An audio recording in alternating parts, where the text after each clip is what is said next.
అసలు ఏం జరుగుతుందిరా? ఇద్దరు టీచర్లు కలిసి ఒక స్టూడెంట్ ని హరాస్ చేస్తే ఆ స్టూడెంట్ వాళ్ళ టార్చర్ ని తట్టుకోలేక సూసైడ్ చేసుకొని చనిపోయాడు. అన్నట్టు ఉన్నది.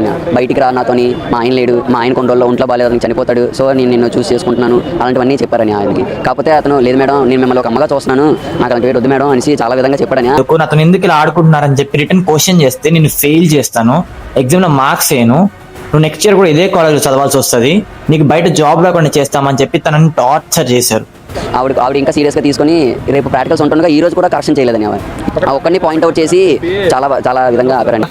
ఏంటి నువ్వు అడిగింది ఇవ్వకపోతే ఎగ్జామ్ లో ఫెయిల్ చేసి జాబ్ రాకుండా చేస్తావా? నీ అమ్మ కొవ్వు పట్టి కొట్టుకుంటున్న బలిసిన కుక్క.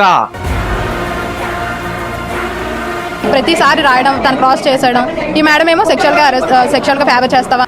ఏంటి నువ్వు అడిగిన వాటికి కాదంటే ఎగ్జామ్ లో మార్క్స్ కట్ చేస్తావా? ఇది కాలేజ్ అనుకుంటున్నావు లేక బజార్ అనుకుంటున్నావు? బజార్ దానా?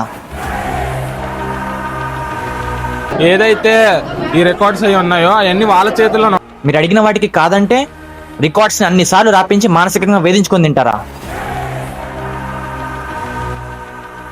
ఇద్దరిని పట్టుకొని రోడ్డు మీద ఈడ్చుకుంటూ గుడ్డలు ఎడిసి కొడితే మళ్ళీ జనంలో తలెత్తుకోవాలంటే చచ్చిపోవాలి ఒక్కొక్కరు. మీరు చేసిన టార్చర్ వల్ల ఒక స్టూడెంట్ సూసైడ్ చేసుకున్నాడంటే మీరు ఎంత వరకు బలిసి కొట్టుకుంటారో మీకే తెలియాలి. అయినా స్టూడెంట్స్ తోటి టీచర్లు ఎలా ఉంటున్నారు, ఎలా బిహేవ్ చేస్తున్నారని మినిమం ఆలోచన లేకుండా అంధకార బతుకుతున్న కాలేజ్ ఫ్యాకల్టీది తప్పు. Just rise your voice and justice for Sai Teja. తనకి జస్టిస్ వచ్చేంత వరకు ఫైట్ ఆగదు.